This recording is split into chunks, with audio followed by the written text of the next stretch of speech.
Dan Imam Harumai mensyaratkan fi amakina mukhtalifah, di tempat yang beda-beda. Jadi kalau kampung itu besar, di tengah desa harus ada jamaah, di pojok-pojok yang biasa digoni gerduwo itu juga harus ada jamaah.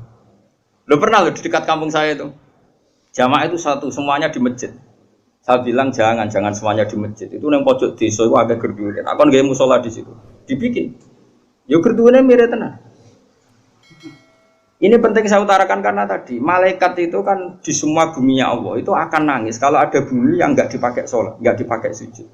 Karena malaikat ini menstatuskan bumi itu mahalul sujud.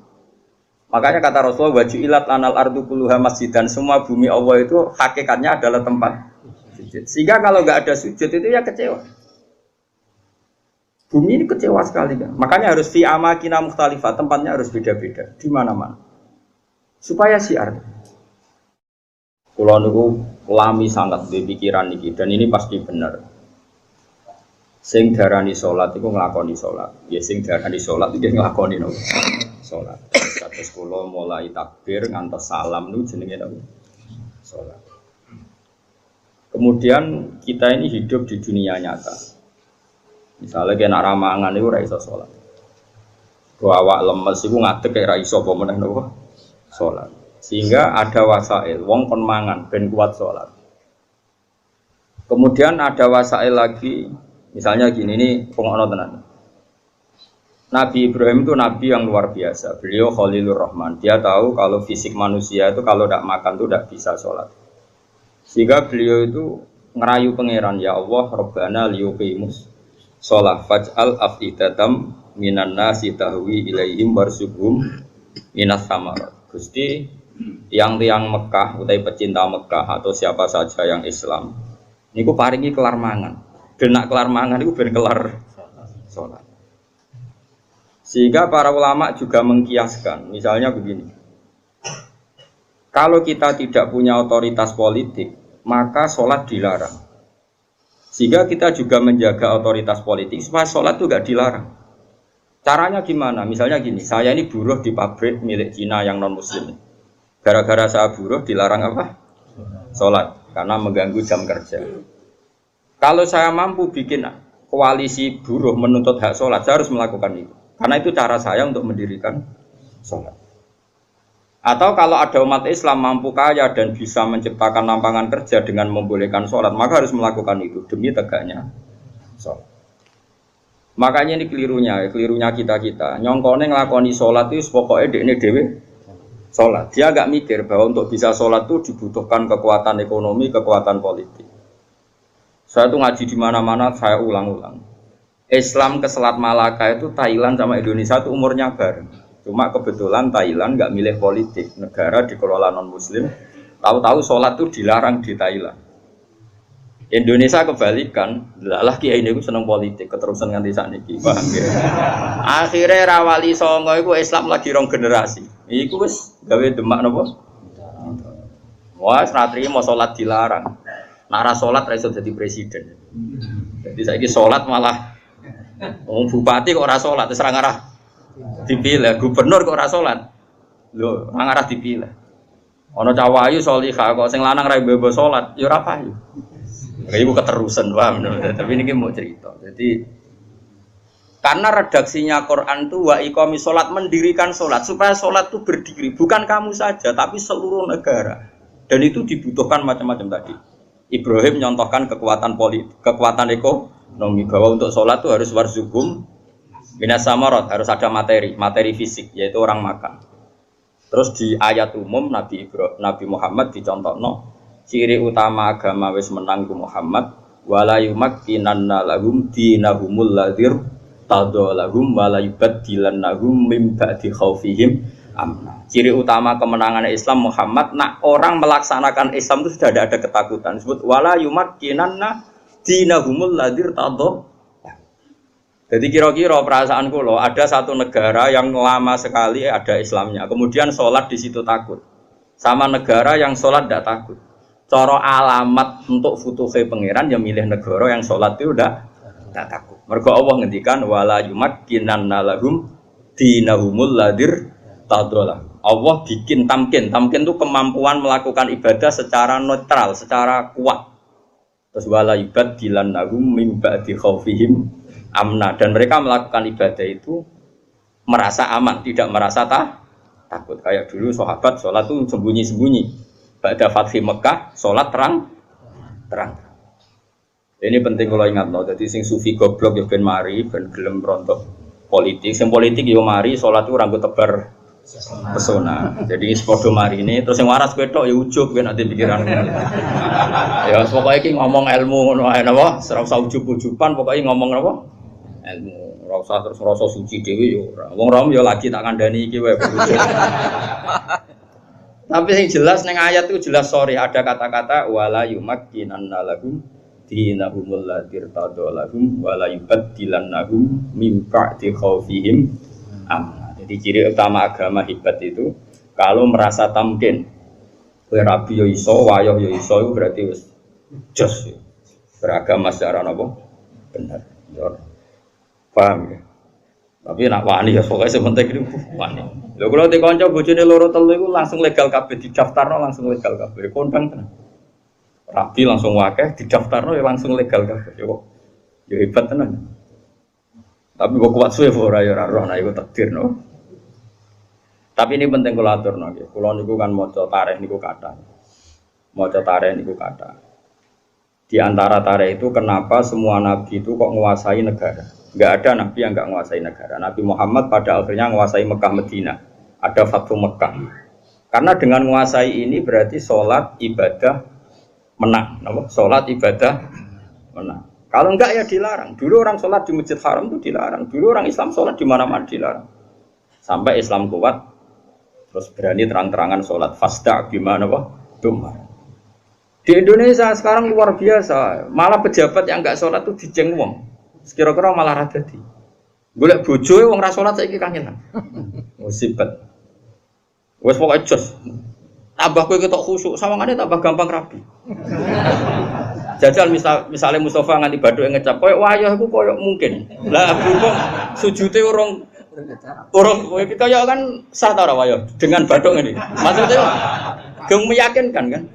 Koyo orang iso ngajak ning swarga lah. Pokoknya dengan rai seperti ini itu masih itu. Coba adekne wis abid, ngoni syarat sugih abid tok ya. Wis pokoke lakoni wis nawani ya. Tapi ini penting kalau terangno ya, makanya istilahnya wa iqamis shalah, mendirikan. Jadi salat itu berdiri. Terus kedua kata Imam Haromen salat itu harus fi amakina mukhtalifatin, di tempat yang beda-beda sing ma'rufah, sing dikenal.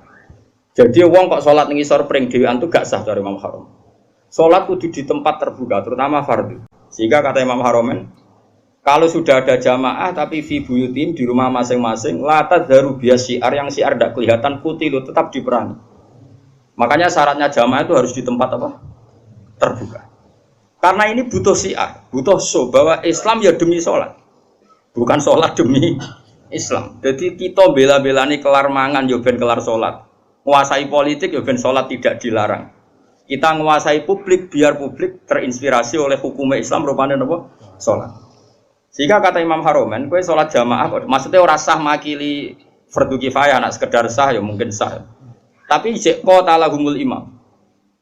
Dan Imam Haromen mensyaratkan fi amakina mukhtalifah, di tempat yang beda-beda. Jadi kalau kampung itu besar, di tengah desa harus ada jamaah, di pojok-pojok yang biasa digoni gerduwo itu juga harus ada jamaah. Lo pernah lo di dekat kampung saya itu? Jamaah itu satu, semuanya di masjid. Saya bilang jangan semuanya di masjid. Itu yang pojok desa itu agak gerduwe. Aku nggak musola di situ. Dibikin. Yo gerduwene mirip tenan. Ini penting saya utarakan karena tadi malaikat itu kan di semua buminya Allah itu akan nangis kalau ada bumi yang nggak dipakai sholat, nggak dipakai sujud. Karena malaikat ini menstatuskan bumi itu mahal sujud. Makanya kata Rasulullah wajilat lanal ardu kulluha masjid, dan semua bumi Allah itu hakikatnya adalah tempat sujud. Sehingga kalau nggak ada sujud itu ya kecewa. Bumi ini kecewa sekali kan. Makanya harus fi amakina mukhtalifah, tempatnya harus beda-beda di mana-mana. Supaya syiar. Kalau jamaah tetap di rumah, qata lahumul imam, harus boleh diperangi oleh imam. Terus ketiga, Ini penting kalau terangkan masalah iqamati sholat. Sholat itu pentingnya jamaah, itu sing keliru, itu melok bener. Sing mardut melok makbul. Karena ndak mungkin kan wong 40 ora wali kabeh. Aku ya mungkin sewu ya ora wali kabeh. Normalnya itu kalau ada orang dulu, era dulu, anggere orang 40 mesti sing sitok itu wali. Kayaknya sekarang 1 juta pun enggak jamin ada apa? Enggak ada wali, tapi enggak masalah lah. Mungkin zaman akhir kriteria wali juga agak seketat zaman dulu mungkin. Masa beda zaman kualifikasinya masih sama. Tapi kan saya kira angger sebawa nasi ikut ngalor ngidul. Ya ini saya turunkan lah kualifikasinya saya. Santai. Sholat itu iso bener itu baru kayak wong akeh.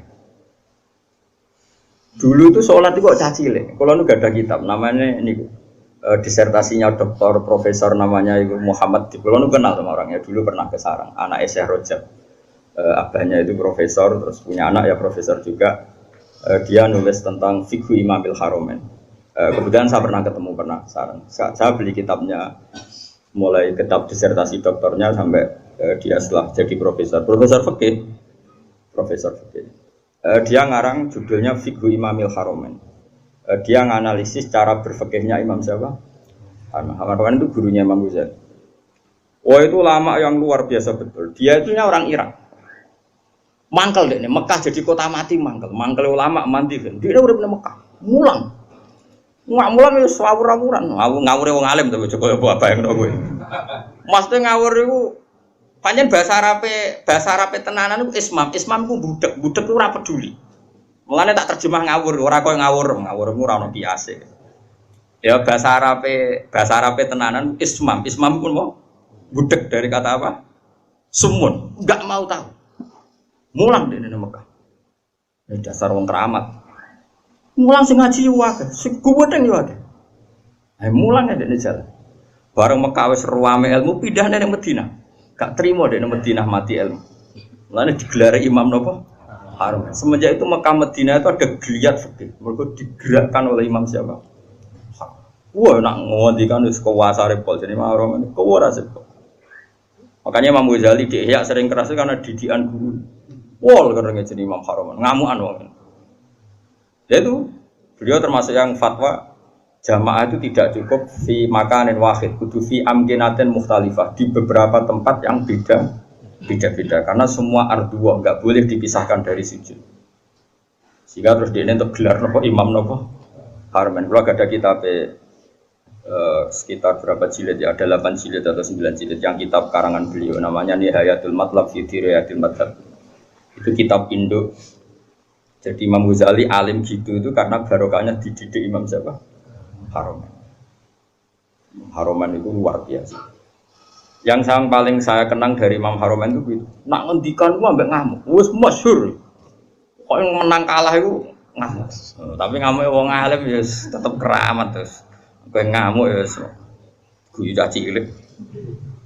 Ya apa ya koyo stres ngono modele ngamuk enak wong ra alim itu terus koyo mergo rondo tapi nang ngamuk wong alim itu duwe napa hikmah. Terus dia menulis faedahnya sholat. Jadi perjuangannya Rasulullah kayak begitu sampai jihad sampai perang supaya sholat itu tegak. Makanya dimulai Nabi Ibrahim ketok anak beliau Nabi betul ngendikane Rabbana liyuqimus shalah supaya mereka melakukan sholat. Cobalah karena mereka manusia kasih uang kasih makan, karena mereka kalau nggak makan nggak kuat. Robbana liyuqimus sholat. Saya bela-belain mendoakan penduduk Mekah punya uang itu mau supaya liyuqimus. Berarti fas sholat maksudah tujuan kita makan adalah ben kelar. Sekarang kan enggak.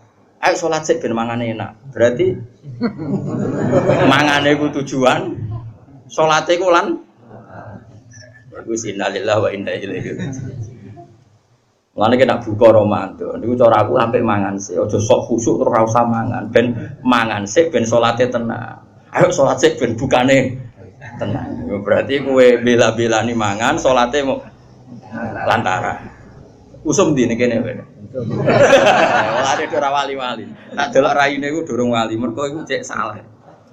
Tapi nanti kualifikasinya diturunkan jadi wali supaya gampang jadi apa? Terus keempat begini masalah sholat. Kalau gak ada kitab Fathul Bari, saranya Bukhari. Itu nabi-nabi saking senenge sholat. Kata Rasulullah, wa ra'aitu Musa tahtal kasibil ahmar wa huwa qa'imun yusolli ala qabri. Saya melihat Musa pertama ketemu, dia masih di kuburan di tahtal kasibil ahmar. Ada gundukan merah dekat Yerusalem, itu sekitar berapa ya? Sekitar 6 kilo atau berapa. Karena kalau di tag hadis, saya ulang lagi ya, di tag apa? Hadis. Nabi Musa itu sebenarnya mau mati itu di Tih, mau wafat itu di Tih. Tih itu ya dengan Masjid Haram masih 20 kilo atau berapa, masih jauh. Terus beliau kata Nabi Musa, Nabi itu unik semua. Ya Allah, matikan saya romyatan bihajarin ila ardil muqaddasah. Saya inginnya mati hanya selemparan batu karena dulu gak ada kiloan, gak ada meteran, ukurannya romyatan bihajarin, sekuat orang melempar batu, ya sedekat itu saya mati. Ya kira-kira berapa? Orang melempar batu itu paling berapa kilo? Kira-kira. Gak buanter, wong Arab lho, ojo wong Rono. Wong Arab wis bar mangan, ojo. Hah? Nak watune cilik tak gede. Nak watune gede kok. Nak jak matematika juga. Gak piro, 100 meter par kan? Hah? Bro. Nah itu di situ Nabi Musa itu sholat. Kalau nate teng makomnya Nabi Musa, makom itu tempat beliau sholat dulu. Teng kuburannya, meskipun kuburannya mukhtalaf alaih tentu. Terus di Syarafatul Bari itu gini, termasuk yang ditulis Sayyid Muhammad dalam Mafahim Ajiban Tuhan. Rasulullah itu saking senengnya sholat, ngedikan gini, ketika saya belum pernah ketemu para nabi kecuali pas itu kuburan di kuburannya sholat do munfarid sendiri. Kan gak iso ngentongi jamaah mau ndak mau harus sendiri. Pas Nabi Muhammad mau Isra itu kan beliau di Baitul Maqdis. Semua sholat datang. Karena mereka hobinya sholat ini mumpung ada imam besar. Imam besar Kanjeng Nabi maksudnya ngono apa? Kowe kok aja terlalu jurnalistik. Mumpung ada imam besar, Imamul Muttaqin itu yang di tarhim-tarhim itu. Di tarhim-tarhim kan diterangkan yang ada tuh musola-musola yang masih pakai tarhim itu. Watakot dam tali solati, fasolah wa antal seperti, terus watakot dam tali solati terus wal antal apa imam. Kemudian para nabi datang, kamu maju dan kamu menjadi apa imam. Itu nabi sebelum Mi'raj itu kenangannya para nabi ya sholat. Jadi semua nabi datang ke Baitul Maqdis itu hanya apa untuk sholat. Mumpung ada ya Imam al-Muttaqin, Imam al-Mujahidin, imam besar, ahli jihad, ahli taqwa. Itu semuanya gitu, semuanya demi sholat. Singkat cerita, ketika Nabi mau kapundhut, saking senangnya sholat itu ngetikan, saya hafal teksnya. Saya ini mau meninggal, kata Nabi. Dan saya melihat para Nabi itu sholat di kuburannya. Kata Nabi, wa ana akramu ala Allah. Dan saya terlalu terhormat. Saya ini terlalu terhormat di mata Allah. Untuk membiarkan saya 3 hari meninggal, kemudian saya tidak sholat. Jadi pastikan kalau saya terpaksa ngalami masa-masa kecelok mati mayit, maksud kecelok ya tentu tidak mayit hakikatan karena semua nabi itu ahya, semua nabi itu hidup. Umpama aku kecelok ngikuti prosedur umumnya wong sing kecelok kapundhut, paling banter mau tolong. Aku ku isin mbek pangeran, terlalu terhormat pangeran, kok aku terus ning kuburan kok amen turu mati terus sholat. Jadi nabi cita-cita terbesar beliau setelah meninggal pun itu mau melakukan sholat. Wa ana akramu ala rabbi. Setelah saya meninggal gini walam usolli ba'da salasin. Kemudian saya tidak sholat setelah masa 3 hari. Ya masa 3 hari mungkin itu pilihan Nabi karena mau tidak mau harus mengalami proses peralihan alam ya. Tapi tetap cita-citanya itu sholat. Nah saya ini gue iso sholat udah spring susu.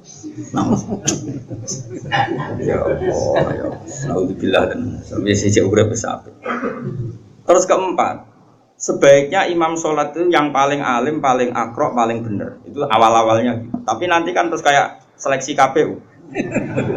Misalnya Mustafa, wis iki jenggoten wis sunah Rasul tua wis bener. Tapi engko tajwidnya kalah mbek Ki Fuad. Ki Fuad misalnya tajwidnya bener kalah mbek Pak Hudi. Nanti kan iso seleksi kan ribet.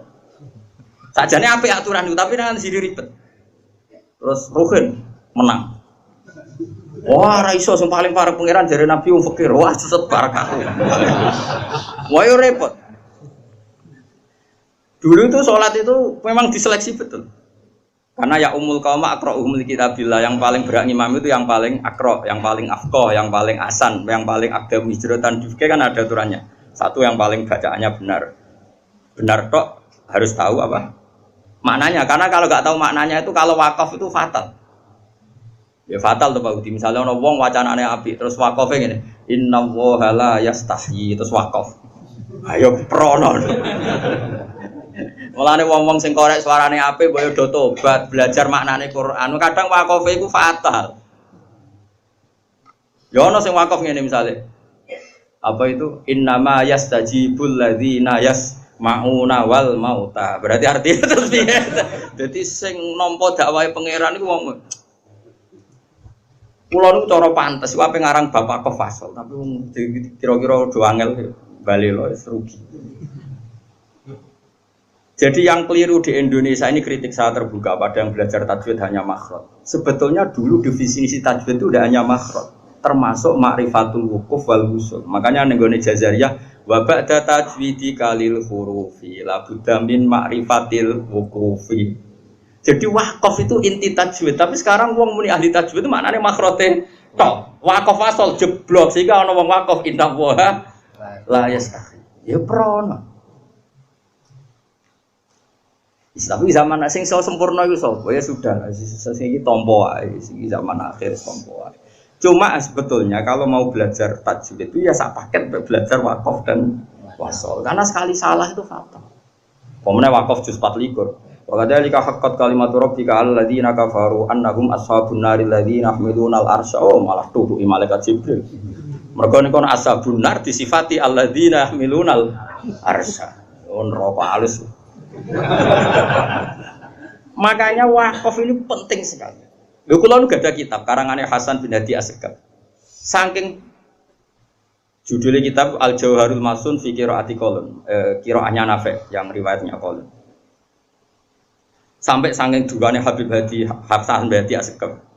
Itu orang sadat yang terkenal ahli qiraah. Sampai ngedikan gini, saya ngapal kitabku nem wakaf tok dakhalal jannah. Saking mangkele wong wis ora belajar roh tok 6 sangka wakaf. Iku dakhalal. Lah aku iku apal ae ketan. Jadi potensi mlebu swarga itu tinggi lah karena 6 wae swarga. Puluhan mungkin ratusan. Karena ya tadi fatal, kalau tidak tahu itu fatal. Ya tapi piye zaman akhir ki ape opo? Wong-wong ora sempurna. Ya sudah enggak apa-apa, sudah kita seperti ini kita terima saja. Semenjak wong padha buletes, untungnya Nabi ngendikan ra ikut tok. Sallu khalfa kulli barin wa fajirin. Sallu khalfa man qala la ilaha illallah. Semuanya iku ora ono seleksi. Mane kula nu salat teng putih-putih makmum, guling-gilingan nak imam ora usah diseleksi. Koyo KPU wae. Dadi kula wis anggere ana wong imam nggih. Hingga detik ini kula sering makmum. Kula sampean kapan-kapan nak tuwa yang imami kapan-kapan. Tapi saniki sementara makmum guling-gilingan nak salat itu sesuatu yang baik bahkan ketika diimami orang yang kurang baik. Masyhur itu kan, ketika Sayyidina Utsman dikepung oleh orang-orang Khawarij, semuanya itu fusak, terus sholat didirikan. Ketika sholat didirikan, karena orang soleh-soleh itu dikepung, diimami mubtadi, orang yang sangat berdua, ratirmo berdua, sangat berdua. Bahkan orang yang imam ini termasuk orang yang menghendaki Husain terbunuh, Sayyid Utsman terbunuh. Orang-orang baik di dalam gedung, termasuk Sayyidina Utsman, Sayyid Hasan bin Ali, terus ada Abu Hurairah, ada beberapa itu. Terus ketika sholat didirikan itu ada yang usul ke Sayyidina Utsman. Ya Utsman, apa engkau membiarkan mereka ngimami sholat sementara mereka berdua itu? Jawab Sayyidina Utsman lucu. As-sholat ahsanu ma ya'malun nas. Ini ada di Bukhari. Fa idza ahsanan nas fa ahsin ma'hu. Sholat itu perilaku terbaik manusia. Kalau mereka sedang sholat kan sedang baik, ya sudah nggak apa-apa kamu makmum. Setidaknya pas sholat itu sedang baik. Saking arifnya Sayyidina Utsman. Makanya sama makmum rugen ya bolak-balik. Setidaknya pas sholat itu pas waras. Lah kok pas wedo ya pas rata anut. Pas sholat Pak Mustafa itu pas sholat ya tak anut. Tapi nak pas turu ngaji ya rata anut. Jadi sementing itu pas sholat itu kearifan.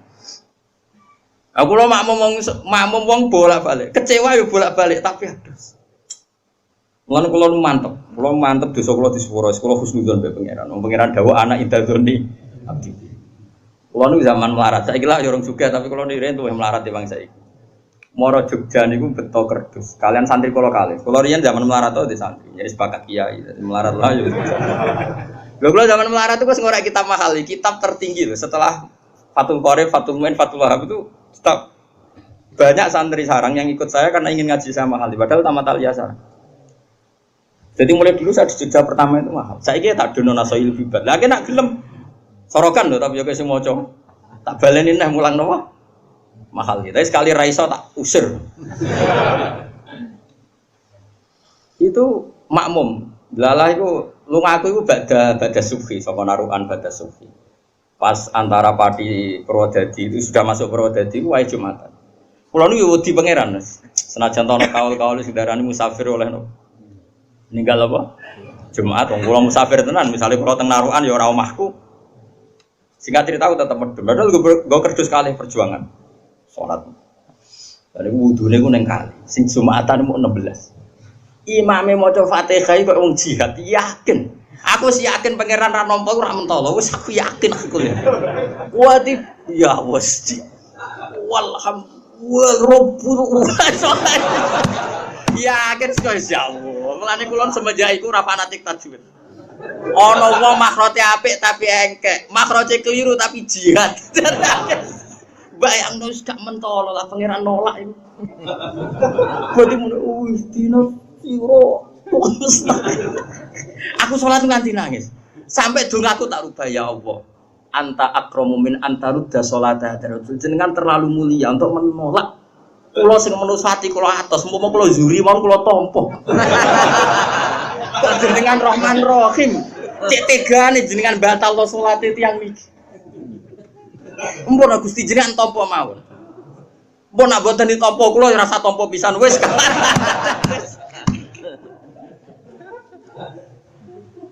Insyaallah. Tapi kalau tetap majibno makhraj iki mau cerita, kira usah melok-melok, aja terus sensitif. Kok cawe wedok sensitif. Gus kok gak majibno makhraj, sembrono. Ya tetap wajib makhraj, wajib. Cara Imam Jazari sebuti wa hakadha menyu ilaina napa wasolain. Jadi Quran harus dibaca dengan tajwid karena mulai dulu ya Quran dari Rasul sampai kita ya dengan apa? Tajwid. Tapi ada kasus-kasus tertentu yang tajwid itu nggak bisa kamu wajibkan tadi. Daerah itu sudah terbelakang, ba'idun minal ulama. Singkat cerita setelah saya sholat Jumatan tadi, santri saya 2 itu ya ada. Dia sesuai prosedur fikih kalau nggak sampai 40 itu ya ada. Dan dia yakin kalau imamu qari'in bi ummin itu tidak sah. Wong dene iso ngaji mahal di dadi roh. Wong korek makmum wong ummi iku. Dene ya ada. Tapi aku ora ya ada. Ora krono sebab takok Gus lha jenengan mboten ada. Aku nak ya ada iku mari takabur. Kaya-kaya salat wong ku ora ditampa. Wes aku spekulasi kok sowan pangeran atok rata kabur timbang ya ada. Wis kowe ya tetep ya ada aku ora usah. Tapi ya ada aku sampai isin mbek pangeran Gusti jenengan iku wong mulia, dat sing mulia. Gak mungkin lah nolak salate tiyang niku. Wis 16 lah pun. Dadi aku ora ya ada aku kuwatir ujug kuwatir takabur mosok pangeran ra ngesahno. Salate wong sing jihad. Obar runtuh sing mamah aku delok sakit. Lah mau Fatihah ngono geger yo. Kok wong kelahiran lho, kok wong kelahiran. Angel temen contone. Nah, mbok niku akhirnya makas tu sini nah saya bertahun-tahun seperti itu. Tapi wong alim sak donya mesti kembar. Pas niku kula ya ora roh takbir. Alal haq pas itu saya enggak tahu takbirnya. Bahwa sholat Jumatan 16, 17 itu sah. Pokoknya Dunal Arba'in itu sah. Singkat cerita suatu saat saya dapat kitab. Ya era-era sekarang itu dapat kitab namanya Tazkirun Nas. Dikarang seorang Habib alim alama namanya Tazkirun Nas. Beliau ngendikan dalam kampung tertentu yang masyarakatnya Dunal Arba'in enggak apa-apa sholat tidak usah sampai apa 40 dan sah. Terus beliau cerita, saya pernah kata beliau cerita, sebagian wali abdal pernah sholat di satu kampung di apa itu makmumnya mau 11 Jumatan. Terus ditanya sama muridnya, ya Habib ini orang 14 kok kamu tetap Jumatan di sini? Ono aku padha mek wong 1000. Dadi ya, dadi akhire ono wong makmum alim wis anggap ae ono wong. Panganan yo bener. Fa inna faqihan wahidan mutawarri'a asyaddu ala syaitani min alfi abidi. Berarti bandrole wong alim sitok iku udah karo wong. Aku GR dhewe iki mau wong 16 tambah aku sitok. Misale aku ra 1000 nak trimo 20 cek. Celah-celah. Buate cek ono lah nak trimo 50 lah cek ono lah. Yes. Tak dongkrak. Karena tadi ini penting ya, supaya kita ini tidak angkuh. Ada dalam konteks ikhtiyat memang baik, tapi kadang melahirkan takabur. Saya kira ono wong makhrote apik mau digo qiraah engkek. Bariku untuk hadiah umroh. Berarti nek nengit mai Quran nak trimo entuk. Kowe ngerti entuk iku mendapat. Ya to. Tapi aku ora muni haram lho. Ono wong qiraah apik, makhrote apik. Engkek juara qiraah paling untuk umroh. Diundang presiden, diundang menteri, amin kiroah ning kabupaten, entak entuk. Imam masjid iki macane keliru, tapi mungkin pendiri masjid, mungkin si digowi wakofan tanahe. Dekne macane Quran ra fasih tapi memberi ke Islam, tanahe diwakofno ke masjid. Nunggoni masyarakat 16 gawe masjid. Dia pendiri Jumatan pertama di kampung situ. Gak tahu untuk apa-apa kok Islam. Kowe pinter entak entuk kok Islam. Terus kowe ketemu pangeran ayo. Kowe kok goblok makhrojem, tapi pertama wonten masjid iku kula. Lah sing fasih makhrojem, kowe kok fasih makhrojem. Hadiah apa untuk umroh? Ya wis umroh ae.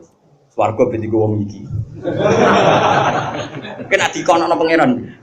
Ya aku ya ora bayangno tenan iki misale. Saiki ciri utama ngitmai Islam ngekeki tantuk, ayo jawab. Ayo jawab. Ngekeki yunfikun.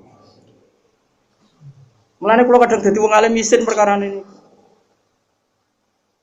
Lho kula mboten sombong, kula sering nyetak Quran nganggo dhuwit kula. Ya sebagian diuruni donatur, sebagian dhuwit. Mergo kula isin, kula wis sering disalami template yang sehingga saya harus pernah memberi Quran. Di puluhan juta mboten 1 juta orang. Karena saya malu sering mendapat dari Quran saya harus memberi. Kula nopo kitab wong nganti lali jumlah. Saking saya ini biasa kecelok wong alim untuk salam template, masa saya tidak memberi? Karena tadi, saya untuk ganjaran itu memberi, yunfikun itu memberi al-yadul ulya khairum al-yadis. Nah, tapi aku misalnya Quran diwaca tenanan, juara lomba untuk umroh, untuk penghormatan. Ya ora haram, nah haramnya ora kan. Tapi kowe wani ketemu pangeran hubunganmu mbek Islam mentuk kowe wani. Nah wani ya monggo.